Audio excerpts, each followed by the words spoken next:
Okay, y'all, it's time to talk about my volcano showers and the situation with that. So in the last video, I told you guys that my shower is either scorching hot or freezing cold and there's no in between. So I had been taking pretty scalding hot showers, but then someone came over and helped me figure it out. And all I had to do was really troubleshoot it, but I wasn't going to troubleshoot it this way, right? So like when you're in the States, most of the time, I don't think I've ever seen a shower as ridiculous as this, right? But you kind of experiment, right? You turn it a little bit hot, you turn it a little bit cold, see which way it goes, right? You can usually just turn each one like, approximately the same, right? And it'll come out to like even-ish, right? You just have to experiment with it, of course. But with that being said, as my reference point, this shower's hot water is actually really good and it's pretty responsive. So if you just turn it a little bit, it'll be pretty hot most of the time, right? As my scalp knows. But the cold water, it's a little different, right? So for the first few days, I was kind of turning on the hot a little bit and it would be really, really hot, and then I'd turn on the cold, right? And the cold wasn't really affecting it. Well, apparently what I'm supposed to do is turn the hot water just a little bit, maybe like, 180 degrees at most. But the cold water, I guess I'm supposed to just rotate it 2 times fully in order to get the shower to not be scorching hot. And when I figured this out, I felt like a total idiot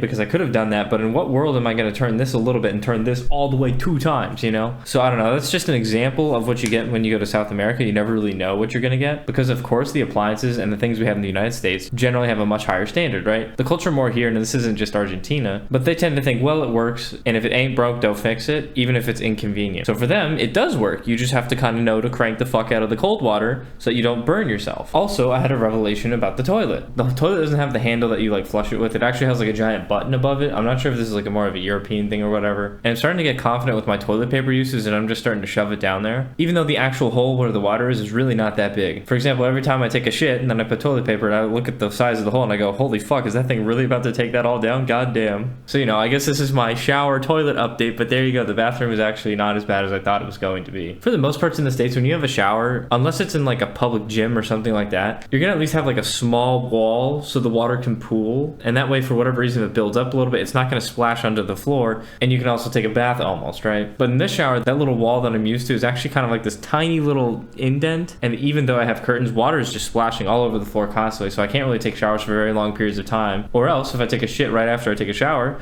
my feet are gonna get really, really wet because the floor will be all wet. So there you go. There's the Latin America bathroom experience. I'm sure because I'm in the capital city, this is about as good as it's gonna get. So this is probably a lot better than it would be in some like rural part of the country. But hey, we'll take it. And now I have a really happy scalp.